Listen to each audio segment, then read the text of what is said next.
Hello, hello, hello. Hi, everyone. Empowering True Crime Alex here. And okay, today is a day, and it's going to be fun. Well, it should be very, very interesting to see what happens at this press conference today.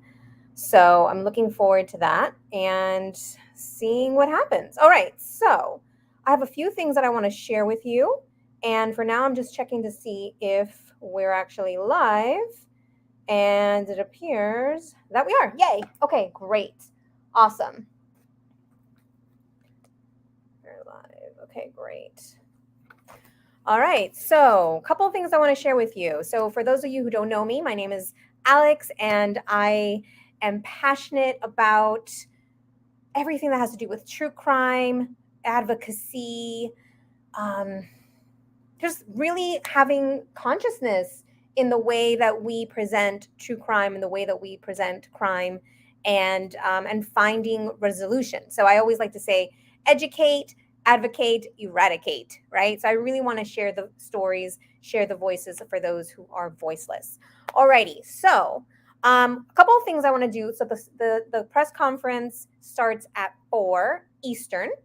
And one thing that's really interesting is that I'm actually going to do probably a separate video just on the media coverage. I actually have some, we'll call it, some critiques about the way that media has been, or the coverage from the police departments.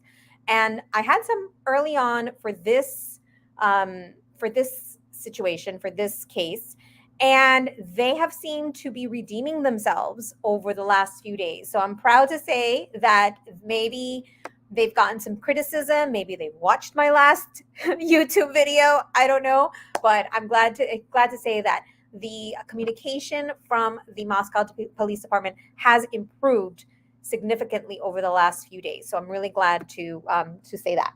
All right, so a few things that I wanted to share here. And for those of you who aren't up to speed yet, there was a quadruple homicide of 4 students.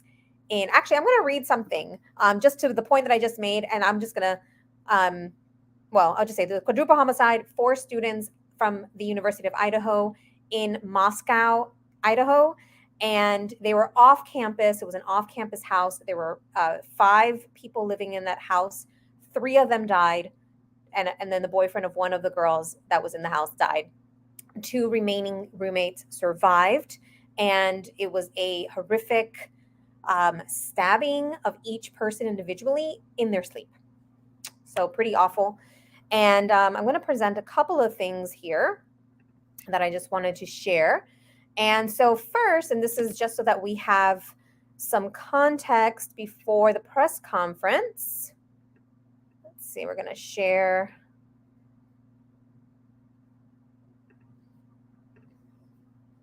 All right. That I'm going to share the links, but I really want to share the window. That work? Okay, I'm not sure why it's not sharing. So let me try this again. Share screen. All right, we're just going to do the entire screen. There we go. All right, so the latest update, well, this was just posted. It says no critical updates. It's just reminding everybody of the live stream. So the latest update from the City of Moscow Police Department, I wanted to read. Nope, wasn't this one. Is it this one? Yes. So it says here, the Moscow Police Department is providing the following information to update the public on the known facts surrounding the 4 murders that occurred on November 13th in Moscow, Idaho. So here's some updated information. They have created a resource webpage. A new webpage on the City of Moscow website has been set up as a consolidated location for information resources related to the investigation. The new page can be found at, and I'm actually going to go to this because this is actually huge. And I haven't really seen a lot of other police departments doing this. And this is going to go in my list of best practices because I really think that this was a very smart move for them to do this because there's so much information. And by the way, a lot of times I just notice that they're regurgitating this information that's on this page, but that's okay, right? Because as long as the message is consistent, that's important. And they are putting out information to squash rumors. So that I think is a really excellent point. So we're going to go through this in a second. Now, here's the other thing. Investigators have looked extensively into information they received about Kaylee Gonzalez having a stalker. They have pursued hundreds of pieces of information related to this topic and have not been able to verify or identify a stalker. If you have information that can help detectives, please contact the tip line at 208 883 7180 or email tipline@ci.moscow.id.us. And so there's digital media can be submitted also to the FBI. The next point here they make, weapon. There has been much conversation about the terminology used to describe the weapon. The type of knife thought to be used in the attacks is believed to be a fixed blade knife, and detectives continue to look for the weapon. Okay, so that's one of the things I want to know for today in the press conference. Well, obviously, they said here, let's see what time this was posted at. Oops, this was posted 18 hours ago. So I want to know, is there any leads on a weapon? And so we should find out today if there's any leads on a weapon. The other thing is the suspect. So let's go to this right here. And this is the page, the isolated page that the police department has set up. They're calling it the King Street Homicide. I wish they would have called it the 1122 homicide. Sorry, that's just a little humor for me because I like numerology. And yesterday was 1122 and it was 1122. All right. So,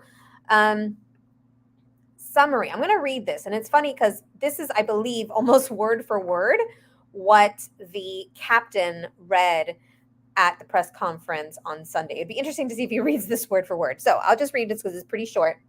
And it says, on the evening of November 12th, 2022, Kaylee Gonzalez and Madison Mogan were at a local bar called the Corner Club at 202 North Main Street in downtown Moscow between 10 and 1:30 a.m. on November 13th. At approximately 1:40 a.m., the two were seen on video at a local food vendor called the Grub Truck at 318 South Main Street and used a private party for a ride home from downtown to arrive at their 1122 King Road residence at 1:45 a.m. Investigators have determined that Ethan Chapin and Zaina Kernodle were seen at the Sigma Chi house on the University of Idaho campus. At approximately 1:45, Ethan and Zaina are believed to have returned to their residence at 122 King Road. It was previously reported that Ethan resided at the home. However, it has been determined that he was only visiting. Detectives believe that on November 12th, the two surviving roommates had also been out in Moscow community separately, but returned home by 1 a.m. on November 13th. The two did not wake up until later that morning. On November 13th at 11:58 a.m., a 911 call requested aid for an unconscious person. The call originated from inside the residence on one of the surviving roommates' cell phones. Moscow Police Department responded to the residence and found the four victims on the second and third floors. Autopsies were conducted on November 17th at the Latah County coroner, and the Latah County coroner confirmed the identity of the four murdered individuals and their cause and manner of death as homicide by stabbing. The coroner stated the four victims were likely asleep. Some had defensive wounds and each was stabbed multiple times. There was no sign of sexual assault. So I believe that this was almost read word for word. This was just like very, just like a media brief, right? Which is fine. The thing is that it was repeated information. There was no new information. And I wish, and there's something here about the timeline. I really wish they would have updated the timeline because there is some discrepancy with the 1:45 time frame. And sure, maybe it's off 10, 20 minutes one way or the other. It's just strange that they're continuing to put out that number because we've seen information to suggest that, for example, that Kaylee and Maddie were at the Grub Truck between 1:43, potentially 1:40, 1:43, and 1:50 to 1:53. So how could they have arrived at their residence at 1:45? And then also there have been suggestions from parents of friends of Ethan that he would have possibly arrived at the house after 2. So Okay, I don't know, maybe somewhere between 15 to 20 minutes time difference. All right, so here's what's really cool. I'm very pleased. Apart from that point about the timeline being a little bit off, I love that they had these frequently asked questions. Are there any suspects? At this time, there are no named suspects, no arrests, and no weapon has been found. Is the public in danger? Anytime there is a crime against a person, there is a potential danger to the general public. However, detectives believe these murders were targeted. As always, stay vigilant and look out for one another. Who made the 911 call? I'm glad that they gave some additional information on this because it really helped to paint a picture. Because I was beginning to think it was the murderer who made the 911 call. All right, so it says here, on the morning of November 13th, the surviving roommates summoned friends to the residence because they believed one of the second floor victims had passed out and was not waking up. At 11:58 a.m., a 911 call requested aid for an unconscious person. The call originated from inside the residence on one of the surviving roommates' cell phones. Multiple people spoke with the 911 dispatcher before a Moscow Police Department officer arrived at the location. Officers entered the residence and found the 4 victims on the second and third floors. Okay. Are detectives still looking for video surveillance? Yes, they are. And then they're looking for surveillance. And these are the different, the boundaries, north, south, east, and west boundaries. Additionally, detectives seek tips and surveillance video of any observed suspicious behavior on the night of November 12th into the early hours of November 13th, while Kaylee Gonzalez and Madison Mogan were in downtown Moscow, and when Ethan Chapin and Zaina Carnoto were at the Sigma Chi house. Anyone who observes suspicious behavior near these areas or has video surveillance is asked to submit their tips. So this, I really liked this. Who is not believed to be involved? So first of all, I just want to say it's easier to not say who is not involved. Now, I'm glad that they said who is not believed to be involved because they didn't actually say, hey, they're cleared. They haven't given that specific verbiage. They haven't said that these people are specifically cleared. But if it is found that any of these people were involved, then they're going to have to backpedal and say, why did they say that, But anyway, let's just go with what they say. Who is not believed to be involved? 2 surviving roommates, the male in the grub truck surveillance video. Now, it's funny because before they specifically said something about the hoodie, and here they were very vague and just said the male in the grub truck surveillance. There were tons of males. There were tons of males in the grub truck surveillance video. So for the assumption here is that it was the person in the hoodie that many suspected was kind of like eyeing or pointing at the girls or looking after the girls. Okay, the third person here is a private party driver who took Kaylee and Madison home on November 13th, or none of the individuals at the residence when 911 was called. And it's assumed that those were their friends that were called. That said, here's what's very, very interesting. And I'm going to go ahead and pull up a piece here that I wanted to share. Press conference, live stream. Okay, right here. Hi, Christina Corbin with Fox News. The male subject whom the women called, has he been ruled out as a suspect or person of interest? Everything that we have taken from those calls, we have followed up on, we've cleared, and we believe that there's no connection now. Okay. So what he said is they followed up on the information. And by the way, I just to be clear, they're referring to Jack, the ex-boyfriend or the on-again, off-again boyfriend of Kaylee, who she called several times and who Maddie called several times between 2 and 3 a.m., right before they were murdered. And that's the person that they're referring to, whether or not that person has been cleared. And he said that they looked at the information.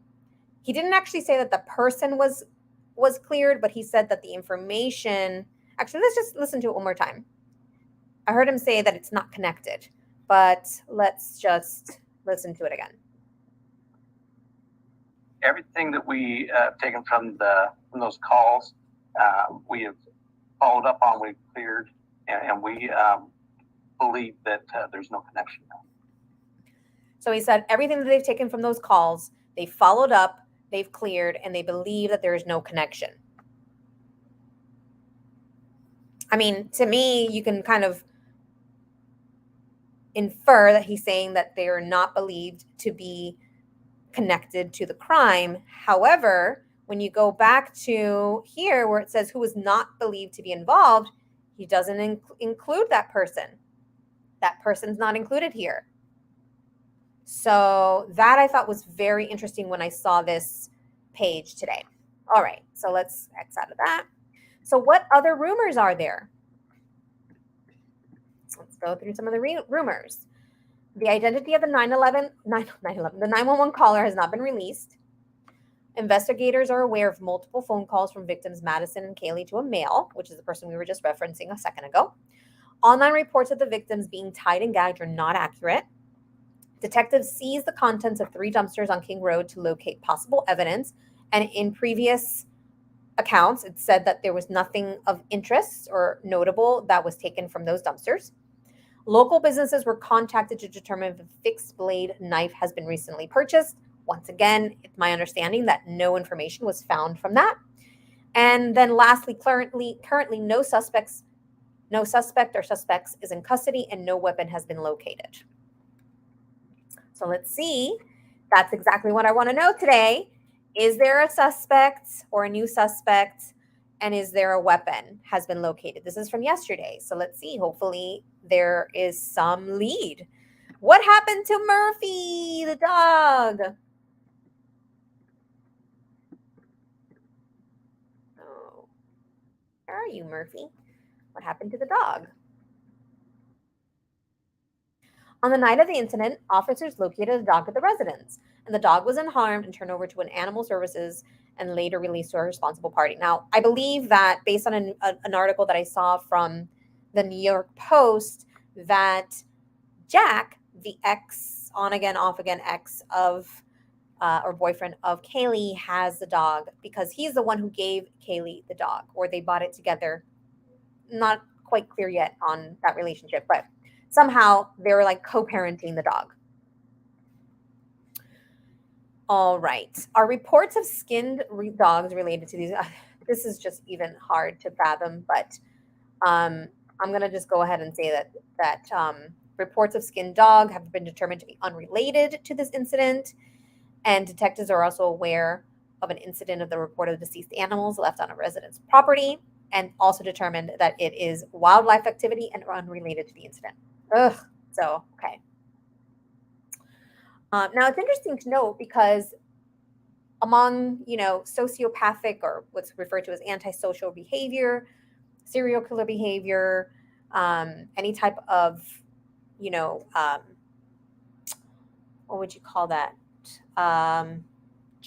Delinquent type of behavior, harm of animals is often done before it escalates into harm of humans. So it's unfortunate, but it is an indicator that that there could be something there. So even if there is no relationship to, or no relation or no connection to this, whoever did that needs to be found, because that is definitely disturbing and could be some other potential person who could be causing harm at some point. And it wasn't a wild animal either. It was somebody's pet. All right, so have detectives run out of leads? Let's see what it says here. No, detectives continue following up on any and all possible leads with over 700 tips and 90 interviews conducted. Detectives are not short on investigative leads. The public is asked to provide any information they have to help narrow down leads and assist with the investigation. And lastly, let's see, why has no forensic information been released? Forensic evidence was collected from the crime scene and is currently being processed. The test results will be used by detectives to assist in the investigation. As this is a criminal matter, much of the evidence will not be released to the public. All right, so there you have it. And let me just go ahead and get the live stream information. And let's go to it. So one thing I've noticed is that they've actually, okay, there's a little countdown here. They've actually been pretty good at being on time once they have a final time set, where other news stations I've noticed or other press conferences can be 15, 20 minutes or more late. They're actually pretty on time. The thing is that I've also noticed with them is that they have pushed it back about an hour or two in the last couple, in this one and in the last one. So originally they said one time, which they didn't update, which is kind of strange. They didn't update on their Facebook, unless there is a different time zone that I'm not aware of between where they are and where I am. So, I mean, I guess that's always possible. So we're just about 5 minutes left. So yeah, I just wanted to then comment on, I think that the big thing here is, I'm going to give credit where credit is due. And I'm going to go ahead and say that they have I believe, upped their communication game. Just creating that separate page with all the updated information is brilliant, because it is, even though they've done a pretty good job, I'll go here and I'll show, they've done a pretty decent job of Moscow. They've done a pretty decent job of having what they do is they just say like updates. So like here, it'll say, update, and it'll give an update to something prior. They've done a pretty good job of doing that. I appreciate that. I mean, it's very organized, and I appreciate that they do that. It's definitely much better having all of the information all in one place like this, and also the fact that they have the frequently asked questions, because definitely people are going to be asking all of those questions. So, all right. So let's X out of that. And if you like this style, my style of reporting true crime, always with care and compassion and empathy toward the victims, along with wanting to educate ourselves, educate others on, on what's happening, on statistics, on, how to help ourselves and how to help others, as well as advocating for missing people, those who are voiceless, who no longer are with us. And I tend to focus most of my energy on young women, teen girls and young women, because I feel like that's a very, very vulnerable age. For example, women are young teens or teens are driving. Oftentimes SA happens with girls in high school and in college, and it's largely statistically underreported. So I think that's a big one. Young women are also possibly more vulnerable to DV. And so if they learn at a younger age, if we can help to educate and advocate for these women, then maybe we can eradicate this. And so if you do like that, I appreciate if you like this video so that we can, let the algorithm know that, that you like this content. Or down, I don't care, up or down. If you do something on this video, I appreciate that. And if you do like this the way that I cover true crime and that how I present true crime, I'd appreciate if you subscribe to my channel. And I just started this particular channel a few weeks ago. So I'm really growing and starting to collaborate with other content creators, other resources, other people that are very passionate about this topic. And so, yeah, and I'll just say this real quick before we start. This is not probably because I'm not a big fan of blood. I'll just put it out there. I don't like blood. And so I didn't really want to cover this, frankly. But then I started to notice that there was a connection with the Gainesville Ripper and the Ted Bundy murders in Florida State and University of Florida. I'm in Florida. I went to University of Florida, even though I wasn't there during that time. but I just started to notice a connection, and it intrigued me, and I thought, well, let's see what this is all about, and maybe we can help we can help find justice for those 4 young people, those students, and maybe prevent something from happening again.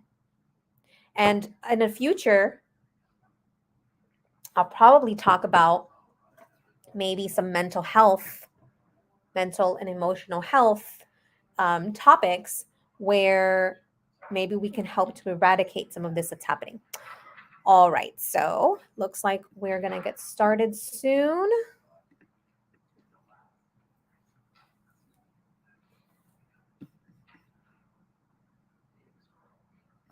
Oh, I just realized I have these insights. Let's remove all of that.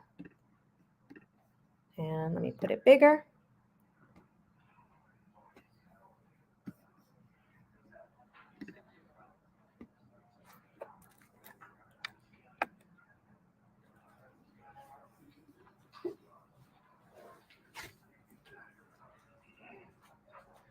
Sorry, I forgot the most important part of my job. I just want to let you guys know that there will be a question and answer time. We're going to try and extend it today to be a little bit longer, so that way more people have the opportunity to ask questions. We have a gentleman who will be passing around a microphone, and he does not know what organization you're from, and so so it's purely random. So please keep questions to 1 or 2, and we'll try and get to as many people as possible. So thank you.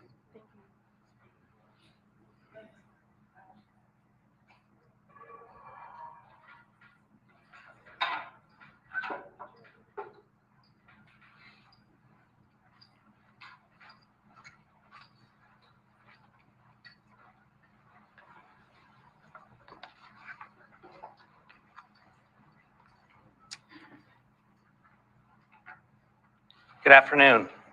My name is Chief James Fry with the Moscow Police Department. Joining me today is Captain Roger Lanier with the Moscow Police Department, Moscow Deputy City Supervisor Tyler Palmer, Colonel Kedrick Wills of the Idaho State Police, University of Idaho President Scott Green, University of Idaho Dean of Students Blaine Eccles, and Latah County Prosecutor Bill Thompson. We are thankful for all the tips and leads the public has provided in Ethan, Xana, Kaylee, and Madison's murder investigation.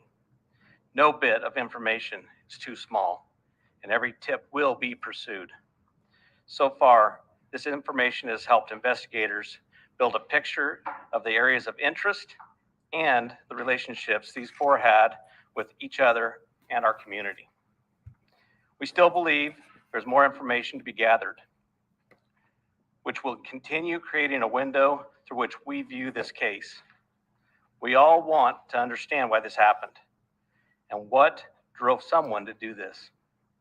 The families of those involved and our entire community deserve to know.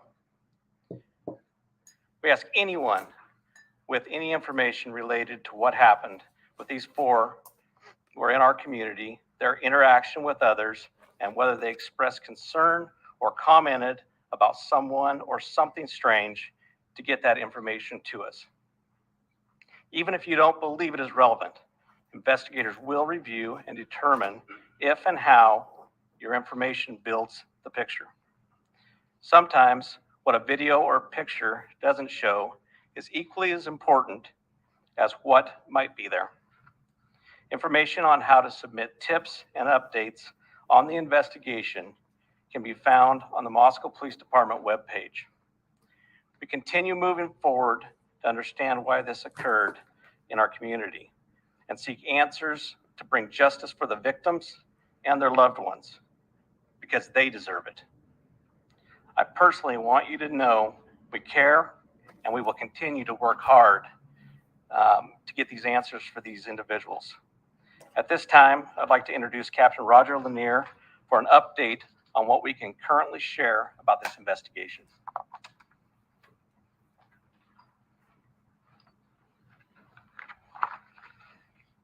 Good afternoon. I'm Captain Roger Lanier with the Moscow Police Department. I want to assure you first off that the loss of Xana, Kaylee, Madison, and Ethan remains the highest priority for the Moscow Police Department. We will continue putting all of our resources into investigating and solving these murders. Investigators are prepared to work through the Thanksgiving holiday to continue their efforts. I also want to express our sincere appreciation to the Idaho State Police, the FBI, University of Idaho, and the Latah County Sheriff's Office for their assistance.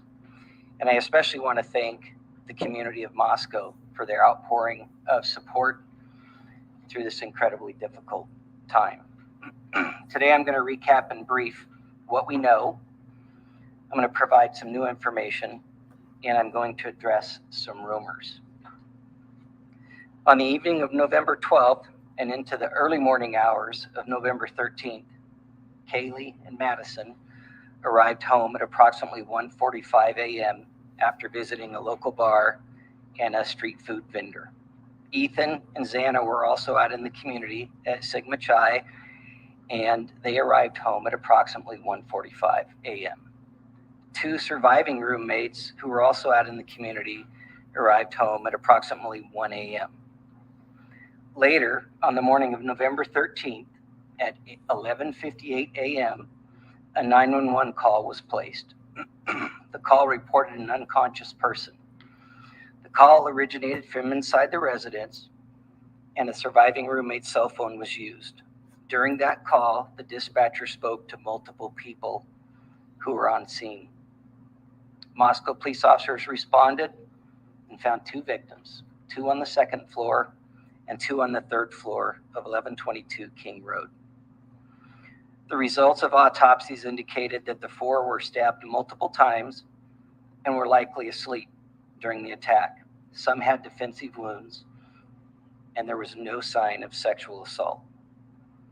We do not believe the following individuals were involved: the two surviving roommates, the male seen in a grub truck video circulating on the internet, a private party who drove Kaylee and Madison home, any of the individuals who spoke to the dispatcher on the 911 call. We're also aware of a male whom Madison and Kaylee had called several times the morning of November 13th, and we do not suspect that individual. Detectives have canvassed the neighborhoods looking for evidence, physical evidence, video surveillance, and they've contacted numerous residents to see if anybody may have seen or heard anything. They continue requesting tips that can be sent to our tip line or called in to our tip line. The specific areas that we're interested in are detailed on maps on our city website and our Facebook page, but as stated earlier, generally south of Taylor Avenue to Palouse River Drive, and the area west of US 95 over to the Arboretum. We have heard mention that Kaylee stated she may have had a stalker. Detectives have been looking into that, and to this point have been unable to corroborate the statement, although we continue to seek information and tips regarding that report. No suspects have been named or arrested, and we continue looking for what we believe to be a fixed blade knife used in the murders. We have not released the names of any of the subjects who spoke on the 911 call, and we have not released the call itself. Any online reports of the victims being tied and gagged are not accurate. Regarding the resources that we've put forth in this investigation, the Moscow Police Department has 4 detectives, 24 patrol officers, and 5 support staff dedicated to this investigation. The FBI has 22 investigators in Moscow and 20 additional agents assigned in various locations, as well as 2 members of the Behavioral Analysis Unit. The Idaho State Police has 20 investigators, a public information team, a forensic services and crime scene team, and 15 uniformed troopers who have been valuable in helping provide community patrols and safety patrols. We very much appreciate their support. This is our highest priority. It will remain our highest priority. We owe that to the families. At this time, I would like to introduce Colonel Kedrick Wills from the Idaho State Police.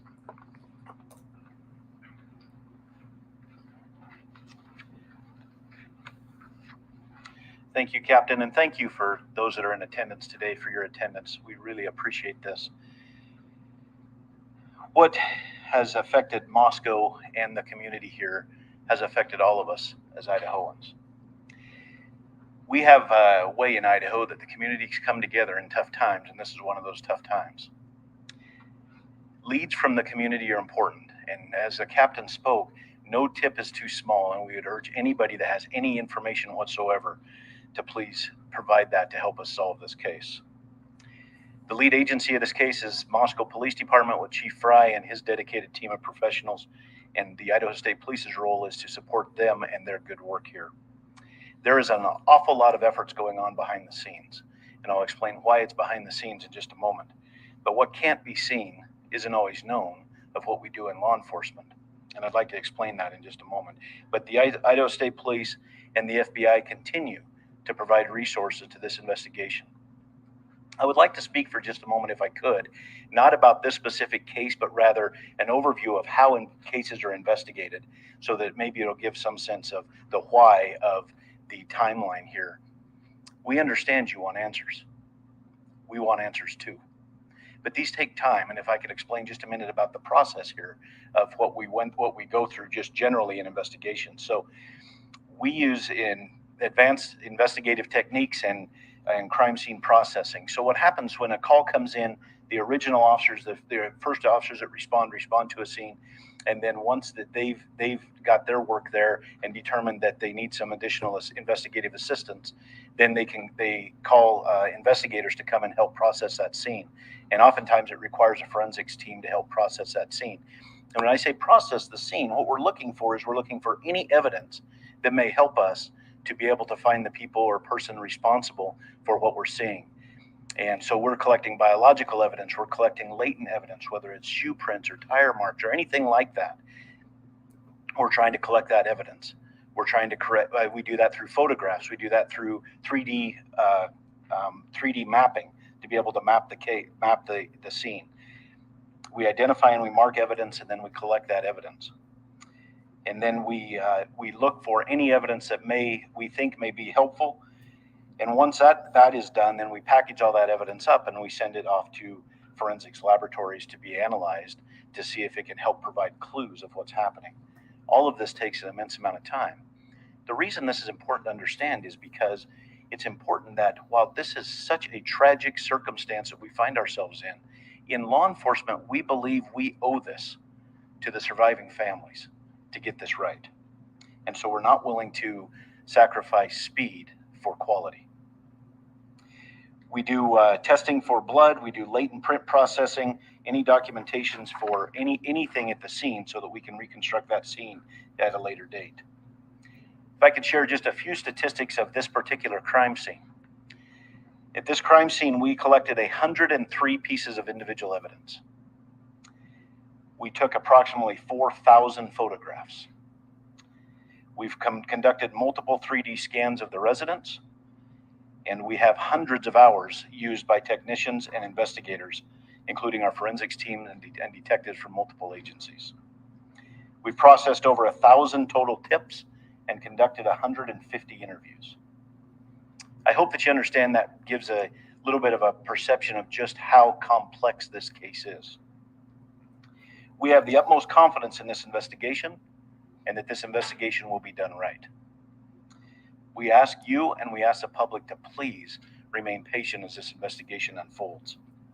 And please rely on official sources of information. We really appreciate the media's assistance. We know you have a job to do. We know that you're professionals and you do it to the best of your ability. And we're thankful that you're here, because without you, we could not get the correct information to the community that could help us solve this. So I can't overemphasize how much I appreciate and we appreciate in law enforcement your willingness to do this. What you are doing matters. And it matters in what we are committed to doing, and that is the best way we can think of to honor these victims and their families is to conduct this investigation correctly. Finally, I'd like to share that I've been in regular contact with Idaho's Governor Brad Little throughout this investigation. Governor Little is making available up to $1 million for expenses related to this ongoing investigation. As you heard, the resources that are here in Moscow and throughout with this investigation, you can see that those expenses would add up quickly. Like all Idahoans, Governor Little is deeply saddened by the loss of these 4 bright and promising young lives. And he's making sure the state of Idaho provides all of the resources possible to ensure that the person or persons responsible for this are brought to justice. And now I'd like to turn the time over to the University of Idaho President, Scott Green.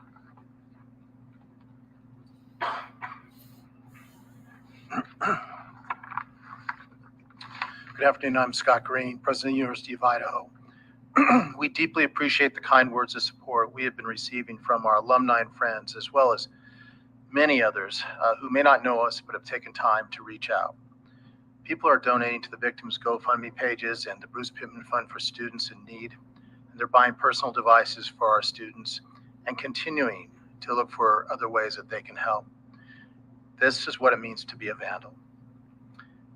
In the last 24 hours, we have sent updated communications to our students, employees, parents, and alumni. And in those communications, we discuss campus security, services available to our students and employees, our plans for both remote and live instruction to close the semester, and our plans for a candlelight vigil on November 30. All of this is available on our website. We all want swift justice and continue to work with law enforcement to aid them in any way helpful to their investigation. As the investigation continues, we will better know how to proceed in the new year. We will endeavor to find the balance among safety concerns, the need to grieve, and the long-term needs of all of our students and employees. Through everything we do, we will keep Kaylee, Madison, Xana, and Ethan, as well as their families and friends, in our thoughts and our prayers. Thank you. I'm sorry, I need to introduce Deputy City Supervisor Tyler Palmer. Tyler, sorry.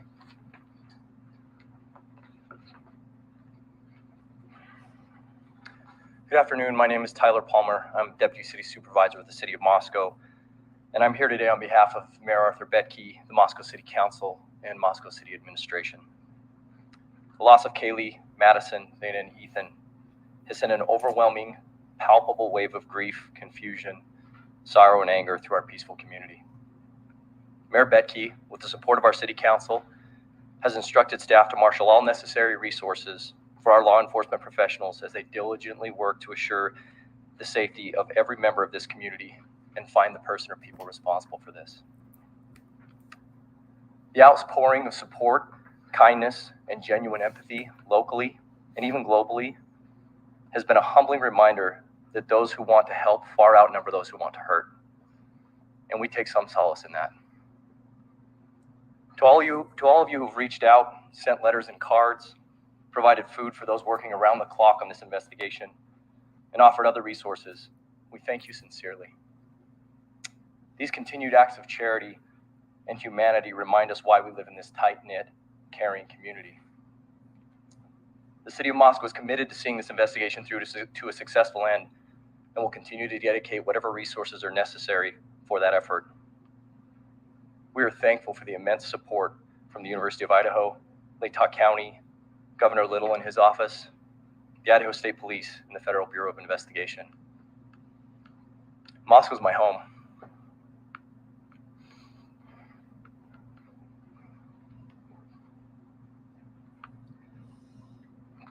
And I know we won't be defined by tragedy, but how we respond to it. We mourn the loss of these beautiful young people, and we will relentlessly pursue justice on their behalf. Thank you.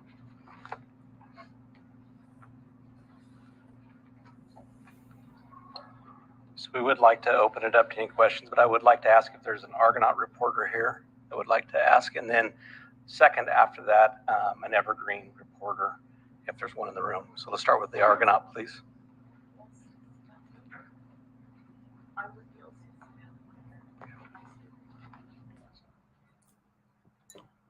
James Tormund Aldrich with the Argonaut. I have two questions, if that's all right. Firstly, being what the police presence is going to look like after Thanksgiving break and how long that's going to last. So I'll go ahead and answer. The police presence is going to be very heavy after the break. We have Idaho State Patrol that will also still be in the area, and you'll see a high impact of patrol officers and troopers, as well as Latah County Sheriff's Department personnel in the area. And then secondly, will there be any possibility of the release of the 911 phone call, even in transcript form? Not at this time. That's part of our investigation.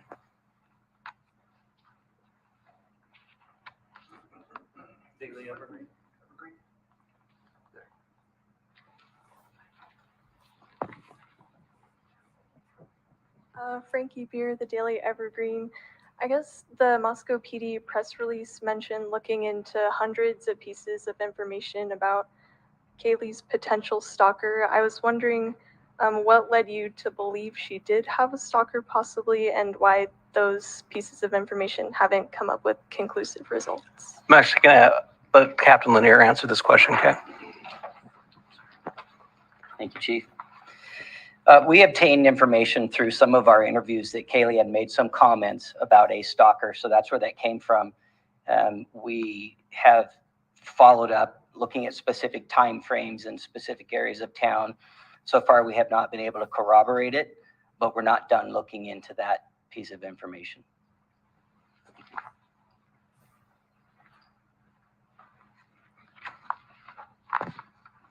Dan Springer, Fox News. If I can get Captain Lanier. Sir, why not tell the public who the target was? You've said that this was a targeted attack. Why not tell the public who was targeted? If it was multiple people, it would go a long ways to telling the public what you're looking for and who you're looking for, the type of person you're looking for. Why not do that to alleviate some of the fears out there in the community? Well, first and foremost, we have the integrity of the investigation to preserve. And we feel like that information is integral to us and how we conduct our investigation. Releasing that to the public may or may not flood us with a lot of information that's not relevant or specific to what we're looking at. So want more information from the public? We do want more information, but we don't want to put our investigation in jeopardy by releasing what we have. There's always a balance between what you're willing to release versus what you're trying to gather. We told the public very clearly from the beginning that we're looking for a knife. We've told the public very clearly from the beginning that we believe it was a targeted attack. I mean, to be honest, you're going to have to trust us on that at this point, because we're not going to release why we think that.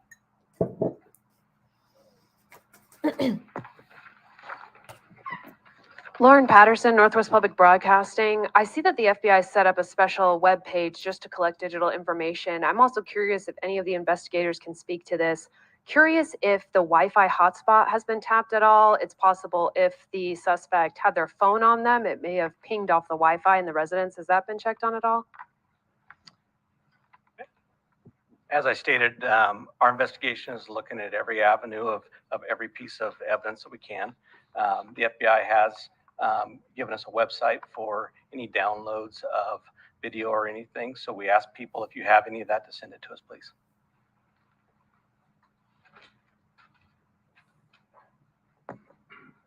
Thank you. Natasha Chen, CNN. I have a couple of questions here. One, in many homicide cases, the first hours, the first days are so incredibly crucial.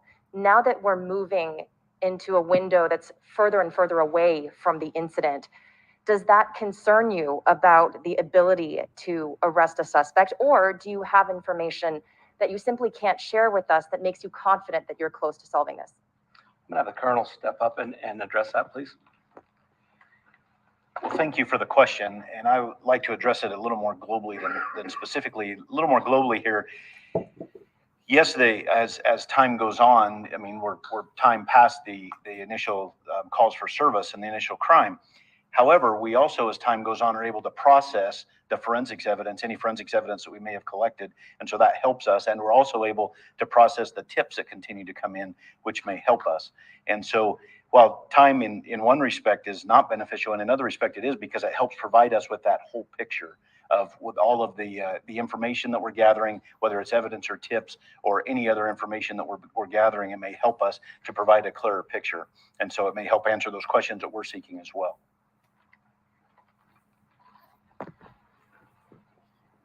Hi, Angela Palermo, Idaho Statesman. I was wondering if there's any evidence that suggests the attacker visited the first floor where the 2 surviving roommates were. That information will not be released at this time. It's part of our investigation.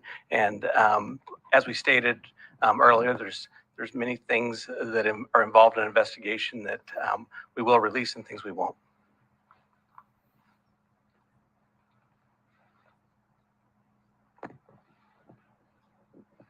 Good afternoon, Ashley Soriano, Fox News. I have 2 questions. Have you considered the possibility of a murder-suicide? Is that something that you guys are considering right now?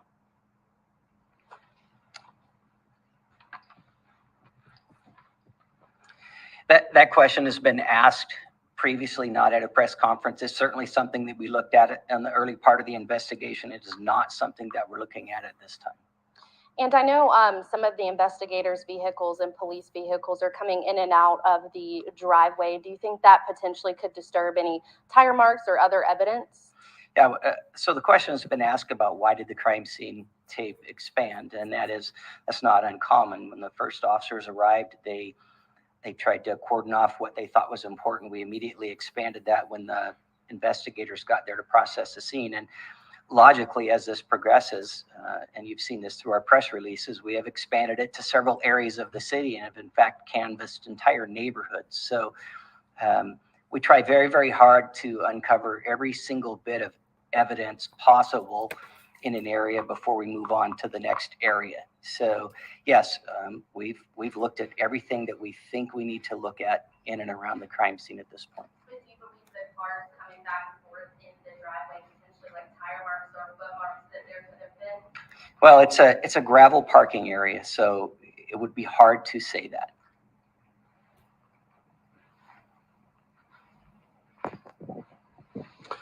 How are you folks holding up? How are your detectives and officers holding up? And Chief, you mentioned that detectives are prepared to work tomorrow on Thanksgiving. So is the expectation that they will be? That is correct. We're going to have many detectives and agents working all the way through this incident. Our people are dedicated. Our people care about this community. Our people want to ensure the community that we're here to bring safety and we're here to get a resolve on this. So we will continue to push through. We'll give people time off as they need it, and we will continue to take care of them. But we're gonna keep pushing on this until we come to a conclusion. Chris Mitchell, KLEW. Is there any plans to increase security for the Apple Cup on Friday?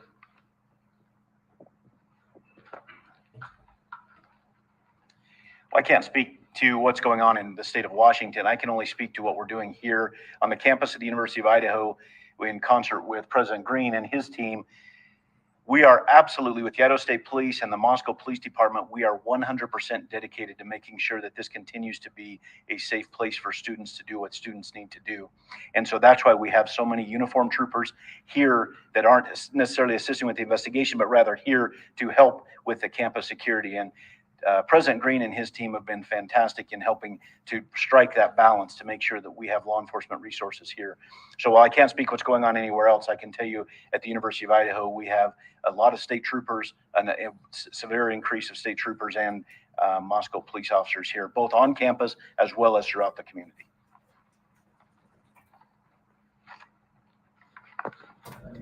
John Capel, ABC News.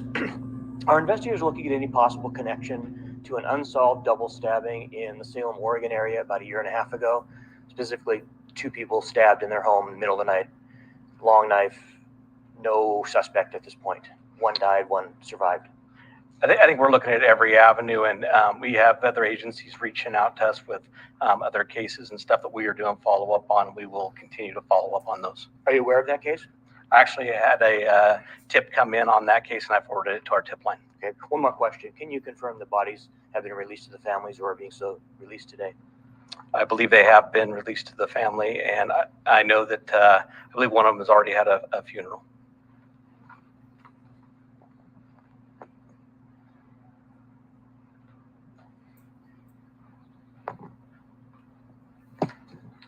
Destiny Martin with the LCSC Pathfinder.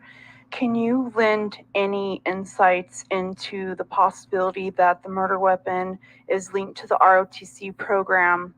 And also you mentioned that the analysis unit is here. Will we be able to hear anything from them about a working profile they possibly have?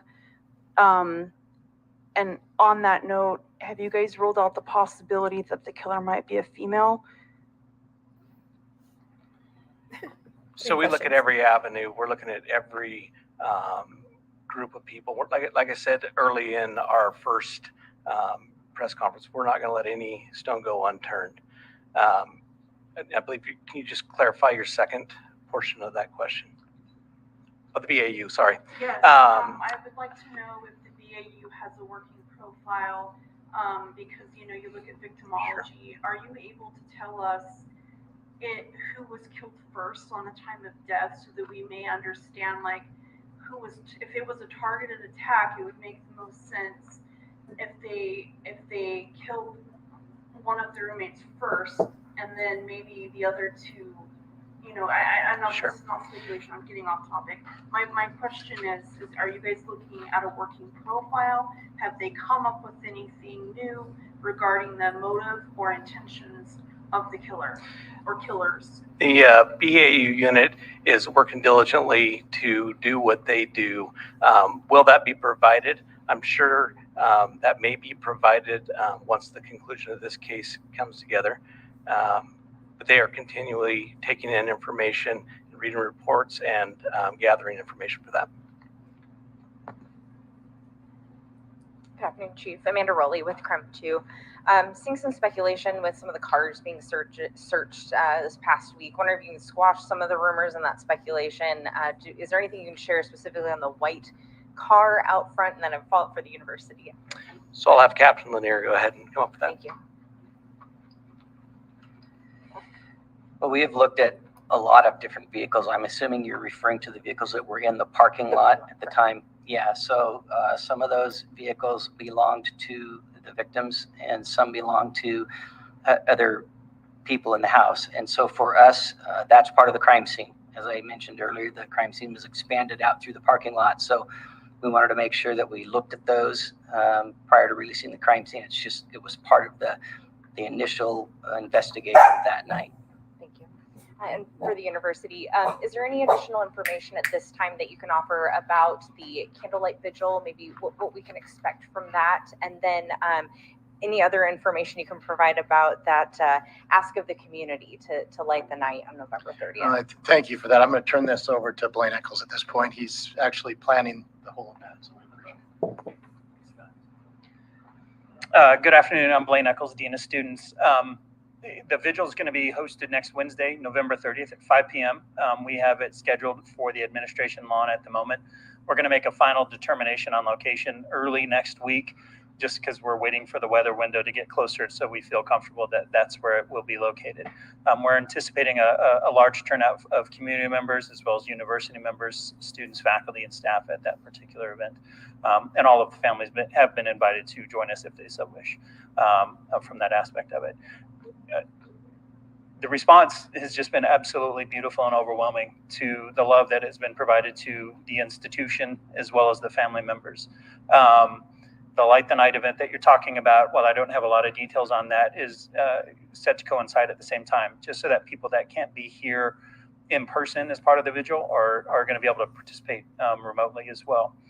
The vigil will be live streamed, and it's safe to say that the Vandal family is going to unite and come together to support the families in the darkest moments of their life, quite frankly. So I'm going to go ahead and take two more questions, okay? Jordan Smith, KXLY. At this point in time, do investigators know which entrance the suspect used to enter the residence? If this was someone who might have known the door code at the front or maybe used the back door? Once again, that's part of our investigation. We're not going to release that information this time. Thank you.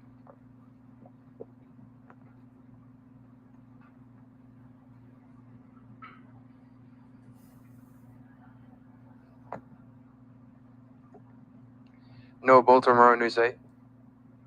You said this was a targeted event. You won't tell us why they were targeted. What should students do to prevent being targeted in the future? Ooh. Open-ended question. Well, that's a great question, especially in light of what just happened. If you would have asked us 9 days ago, we would have had probably a different answer. Moscow's always been a very safe community.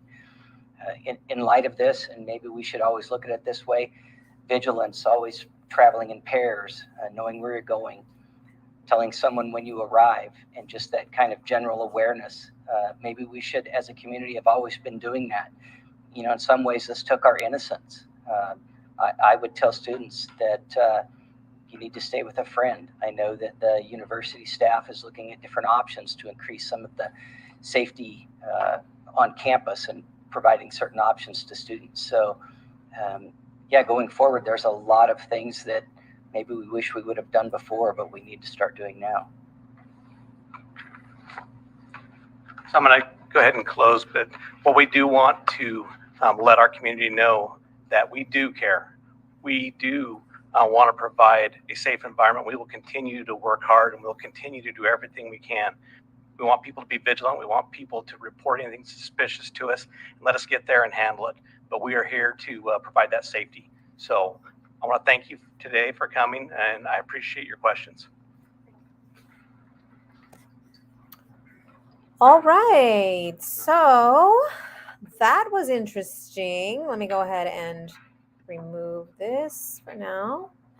And wow. Okay. So that was really interesting. So they extended the Q&A, which was great, gave much more information.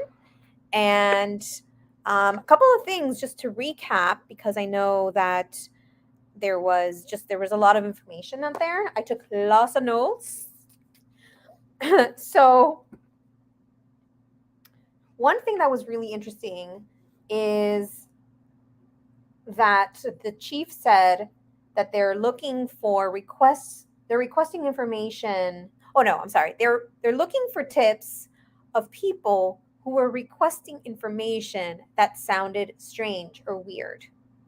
So like, questions could be like a question about where somebody is or where somebody sleeps, or questions about the house, the I don't know, when they might come home, different things like that. So people asking a lot of questions that seem strange. So that was one really, really interesting thing I picked up on. When the captain came up and asked and stated the facts again, he still stuck to the timeline of them both sets of people arriving at 1:45 a.m. I'm not sure why, because we know we have other information like the grub truck live stream that shows otherwise, and then we have other people saying that Xana and Ethan probably arrived later. So that was very interesting. Okay, one other thing the captain said, reiterated again, that the people who were not believed to be connected were the two surviving roommates, the male grub truck individual, the private party who dropped them off, like the Uber, and the friends who arrived that made the 911 call when they arrived the next day. So actually within the same day, the same morning. Now the other thing, and this was something I picked up on, it was very subtle, but the captain also said, he was referring to the Jack, the ex or on and off ex, that was called by Maddie and Kaylee several times that morning, early in the middle of the night, between 2 and 3 a.m. And he said, we do not suspect that individual. Now, the thing that to me, I noticed that there was a very lowering intonation in his voice. He said that very quietly, where the rest of what he stated, he spoke much more deliberately. He said, like, we do not suspect that individual. He talked a lot softer. So I picked up on that. I want to, don't want to make or add any drama here, but to me, I believe that he doesn't believe that just based on the way that he said that. I believe that he does suspect that individual, but maybe there isn't enough evidence to show or whatever. I don't know. But anyway, so what are your thoughts? I'd love to hear your thoughts. Let me know. So another thing that so far they said, reiterated again, there is no suspects, no weapon has been found. They are still gathering evidence. They mentioned that as part of the process of the forensic process of gathering all the evidence, he says that they'll look for biological evidence like blood, and then they'll look for latent evidence like shoe prints, as well as they'll do a 3D mapping. And apparently they've done all of this as part of the forensics process. They said that they've done a lot of 3D mapping to see, to understand where the killer would have taken the route and all of that. And that they put all of that together. He says that they gathered 103 pieces of evidence, 4,000 photographs, multiple 3D scans. They have put in hundreds of hours between the forensics team, the detectives, the forensics team, and all that. And they received over 1,000 tips so far, and have conducted 150 interviews. And so all of that information, all of that data is put together, sent to the forensics team, and then that takes time. So that's part of what he was saying, why it could be taking time, is because all of that stuff, all of that evidence needs to go to somebody, to the forensics team, so that they can investigate it, that they could research it, and then come to some conclusions, and then therefore potentially have a suspect or a lead in a direction. And so I thought that was interesting. A couple of other things. So they asked, we're not going to get the 911 call or the transcript anytime soon. That's part of the investigation. They don't want to divulge that yet. And one of the reporters asked about a stalker. Kaylee apparently had a stalker. He said that interviews that came up based on some interviews of some of the people that were connected to them, but they haven't been able to corroborate any of that. And they also said that a lot of reporters asked in a couple of different ways, since this is targeted, how is it that it's targeted? Can you give us some information on how it's targeted? And they said that they couldn't divulge that information because it's part of the investigation. And so they risk the integrity of the investigation. Could put the investigation in jeopardy. So they didn't want to ask that, even though that's like the biggest, so you're telling us this is targeted, but you're not giving us any information to suspect that it's targeted or to give us any lead in it's targeted. And the people that are closest to them, who last saw or spoke to them that we are aware of, are not suspects. So then who else is, who else would target, right? So that goes back to the original, when the chief said that they're looking for any leads or tips on individuals who were asking for information that seemed a little strange or weird, and it's like, at the time, you might not think anything of it, but when you put it into context and you're like, okay, well, that person asked that weird question and they died, and the people ended up dying, could put that into context. Let's see. I think that those were, somebody asked if they thought it was a murder-suicide, and they said that that's not something that they're entertaining right now, so that they don't suspect that it is a murder-suicide. The crime scene has been expanded, what was interesting, very interesting, to include the parking lot where the cars are. So to see, the cars themselves of the victims and the roommates who live there, and maybe anyone else that was in that, that was visiting them. And so that was interesting. So they're using the cars themselves is part of the investigation. The crime scene tape has been expanded, and even they've taped up blocks. They said blocks of areas that they wanted to investigate. And then the bodies have been released to the families, and one person had a funeral. I believe that was Ethan who had the funeral. And I think that's basically the extent to it. One reporter did ask about the ROTC connection. He didn't directly respond to that, but they're looking into all leads. They're even looking into the potential of it being a female. So it could be a woman. They're not opposed to that as well. And then the last thing I wanted to say is that there's going to be a candlelight vigil on November 30th, right at the university. It's going to be live streamed, but there is another event apparently called the Light the Night. And I'll put more information on that once I know it. Light the Night is going to be also, it's like a live stream. It's going to be happening concurrently with the vigil. So that's it. I would love to hear your thoughts. We got a lot more information here. Not sure we got information that we wanted. We do want more information on who was a potential suspect, why they consider them a target. And I understand why they don't want to divulge that, because it could hurt the integrity of the investigation. But I think we're just going to have to be patient here, understand that the forensics team has a lot of the evidence that they have gathered. Let them do their job, not try to rush the situation, not try to rush it, so that you risk the quality and potentially making an error or messing up. So would love to hear your thoughts on that. And love to hear your comments, thoughts, feedback. Do you suspect anybody? What are your thoughts? And if you like the way that I cover true crime, with more of an inspiring, compassionate flair, empathy for the victims, while also trying to educate ourselves and advocate for victims, advocate for the voiceless, I'd appreciate if you subscribed to my channel. And what else? I think that's it. I think that this has been a good press conference. We did get some good information.